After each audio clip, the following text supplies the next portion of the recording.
قسم بھی اٹھائی، غرض کہ اس نے معاذ اللہ حضرت آدم علیہ السلام کو بہکانے کی سرتوڑ کوشش کی، مگر یہ بدبخت نہیں جانتا تھا کہ حضرت آدم علیہ السلام نبی ہیں۔ انبیاء کرام علیہ السلام معصوم ہوتے ہیں، ان پر شیطان کے داؤ نہیں چلتے، البتہ حکمت یہی تھی کہ شیطان نے اپنی دشمنی واضح کر دی، اللہ پاک نے حضرت آدم علیہ السلام کی حفاظت فرمائی۔ آپ بھول گئے اور بھول ہی میں وہ جنتی پھل کھا لیا، یوں آپ سے گناہ بھی نہ ہوا، شیطان کی دشمنی بھی کھل کر سامنے آ گئی۔ 12:8 سورہ اعراف میں حضرت آدم علیہ السلام کا یہی واقعہ ذکر کرنے کے بعد اللہ پاک نے ہم انسانوں کو ارشاد فرمایا، یا بنی آدم لا یفتننکم الشیطان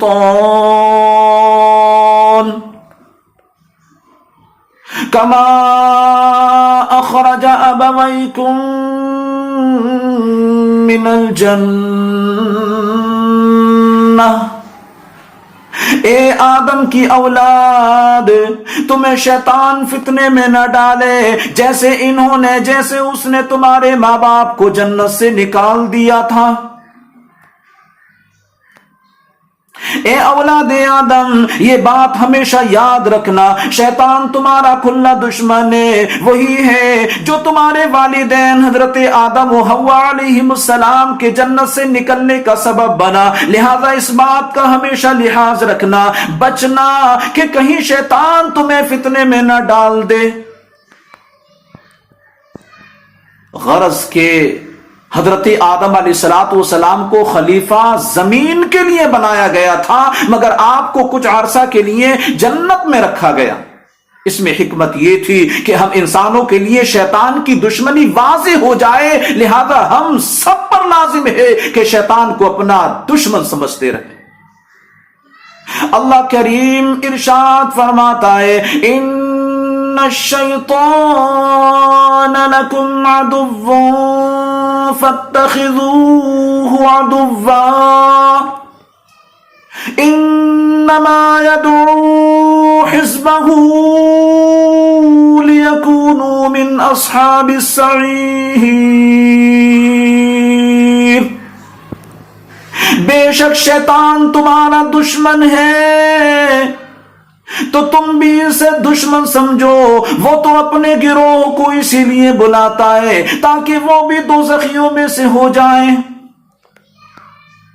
اے لوگوں، شیطان تمہارا بڑا پرانا دشمن ہے، اس کی یہ دشمنی کبھی ختم نہیں ہوگی، لہذا تم بھی اپنے عقائد کے معاملے میں، افعال و اعمال کے معاملے میں اس خبیث کو اپنا دشمن سمجھو، اس کے پیچھے ہرگز مت چلو، یہ تو پکا جہنمی ہے اور لوگوں کو کفر کی طرف بلاتا ہے، لوگوں کو کفر کی طرف بلاتا ہی اس لیے ہے تاکہ انہیں بھی اپنے ساتھ جہنم میں لے جائے۔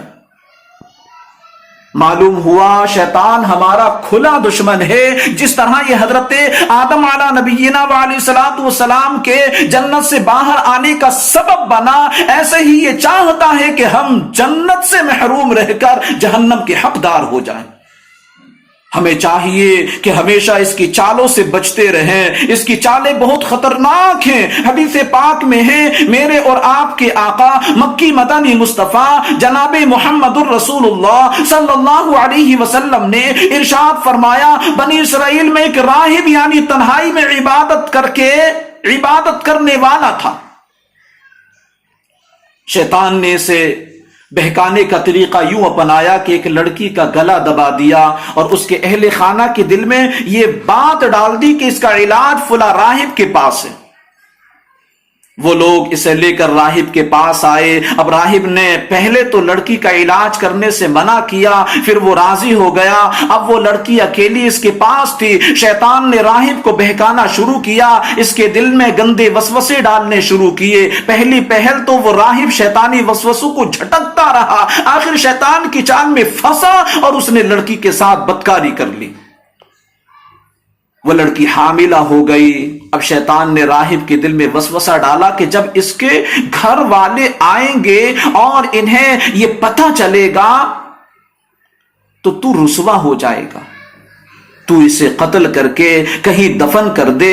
اب راہب مرتا کیا نہ کرتا، اس نے اپنی عزت بچانے کی خاطر لڑکی کو قتل کیا۔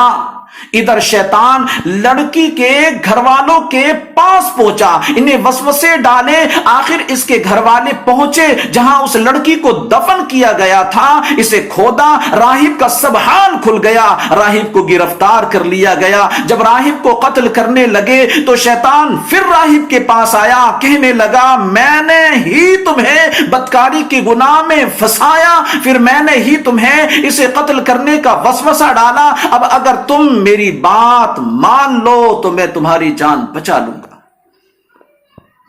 راہب نے بات پوچھی، شیطان نے کہا مجھے سجدہ کر لو۔ آہ نادان راہب اب بھی شیطان کی چال نہ سمجھ سکا، اس نے شیطان کو سجدہ کر لیا۔ جیسے ہی اس نے یہ کفر کیا، شیطان نے کہا میرا تم سے کوئی واسطہ نہیں، یہی وہ بات ہے جس کے بارے میں اللہ پاک نے فرمایا كَمَثَلِ الشَّيْطَانِ إِذْ قَالَ لِلْإِنسَانِ اكْفُرْ فَلَمَّا كَفَرَ قَالَ إِنِّي بَرِيءٌ مِّنكَ إِنِّي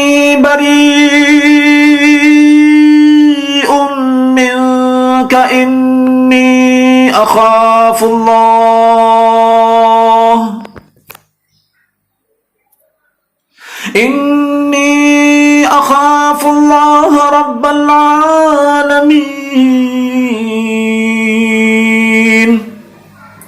جیسے ہی شیطان کی مثال، جب اس نے آدمی سے کہا کفر کر، پھر جب اس نے کفر کر لیا تو کہا بے شک میں تجھ سے بیزار ہوں، بے شک میں اس اللہ سے ڈرتا ہوں جو سارے جہانوں کا رب ہے۔